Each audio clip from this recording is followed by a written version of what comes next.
Praise the lord. అగ్ని జ్వాల వంటి కన్నులను అపరంజిని పోలిన పాదములను గల దేవుని కుమారుడైన క్రీస్తు యేసునకు అనంత మహిమ ఘనత ప్రభావములు కలుగునుగాక. క్రీస్తు నామములో మీ అందరికీ కృపా సమాధానము విస్తరించునుగాక. ఈ దినపు యేసయ్య జీవపు మాట. ప్రకటన గ్రంథం 1వ అధ్యాయం 17వ వాక్య భాగము. ఆయన పాదముల యొద్ద పడితిని.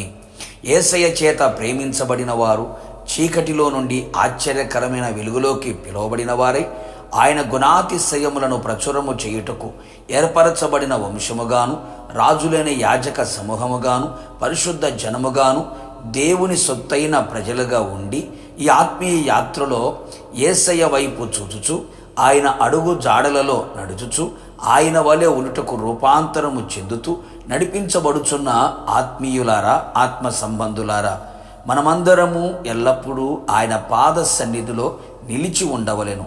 ప్రపంచములో ఆయన పాద సన్నిధిని మించిన విలువైన స్థలమును ఎక్కడ మనకు దొరకదు. నిజమే ప్రియులారా, మనము ఆయన పాద పీఠముగా మారిపోదము. మన జీవితమునకు ఆయన పాదములే శరణం, ఆయన పాదములే ఆశ్రయము. మన విశ్రాంతి స్థలములు ఆయన పాదములే. ఎలాంటి పరిస్థితులు మన జీవితంలో వచ్చినా మనము ఆయన పాద సన్నిధిని కోరుకొనేదము. ఆయన పాదముల యొద్ద దీనులమై గడిపెదము. మనమందరము ఆయన పాదముల యొద్ద కూర్చుండి ఆయన బోధ వినేవారమై ఉందుము. అట్టి వారికి విచారం ఉండదు, కలవరపడరు. అట్టి వారి ఎడల యేసయ్య కన్నీళ్లు విడుచును, వారి కొరకు గొప్ప కార్యములు జరిగించును, చరిత్రలో నిలిచిపోవునట్లు చెయ్యును, మరణమును నిరర్ధకము చెయ్యును, కట్టబడిన ప్రతి కట్లను తెంపివేయును. ఆయన మనకు బోధకుడై ఉండి నడవవలసిన మార్గమున నడిపించి పరమునకు చేర్చును.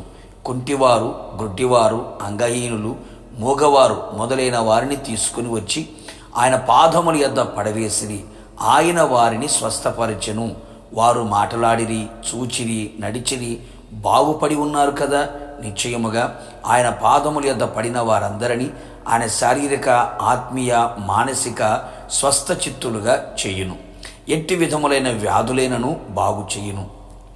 పునరుత్థానుడైన యేసు వారిని ఎదుర్కొనగా వారు ఆయన పాదములకు మొక్కగా యేసు వారిని భయపడకుము అని సెలవిచ్చెను.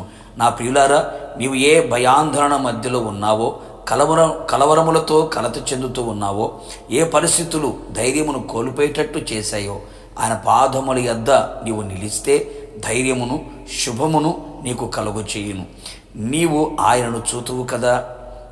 ఆయన పాదముల యొద్ద కన్నీళ్లతో నిలిచిన పాపాత్మురాలను ప్రేమించి ఆమె పాపములను క్షమించి ఆమెకు రక్షణ, సమాధానము దయచేసెను కదా. అపవిత్ర ఆత్మల చేత పీడించబడువాడు ఆయన పాదముల యొద్ద విడుదల పొందినవాడాయను కదా. పద్మాసు దీవిలో ఆత్మవశుడై ఆయన పాదముల యొద్ద ఉన్న భక్తునికి ఆయన ప్రత్యక్షతను అనుభవించున్నట్లుగా చేసి జరగబోయే సంగతులన్నిటినీ, పరలోకమును గూర్చిన సమస్తమును, ఆయన ఏమై ఉన్నాడో, ఏమి చెయ్యనై ఉన్నాడో సమస్తమును ప్రత్యక్షపరిచెను గనుక. కావున నా దేవుని ప్రియులారా, మనమందరము ఆయన పాదముల యొద్ద నిలిచిన వారమై ఆయన పాద పీఠముగా మారి పరమునకు చేర్చబడేదము. యుగ యుగములో యేసయ్యతో కూడా నిలిచి ఉండేదము. ప్రార్థన.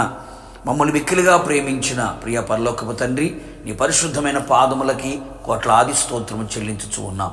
మేమంతా ప్రభువా మీ పాద సన్నిధిలో మీ పాద పద్మములపై నిలిచి ఉన్నట్లుగా అపరంజి వంటి పాదములు కలిగిన మీ సన్నిధిలో మేము నిలిచిన వారమై సమస్త మేలులు, ఆశీర్వాదములు పొందుకోవడానికి కృప దయచేయండి.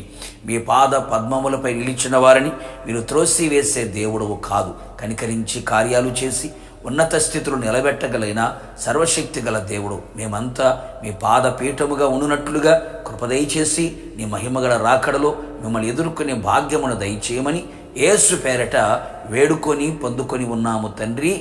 ఆమెన్.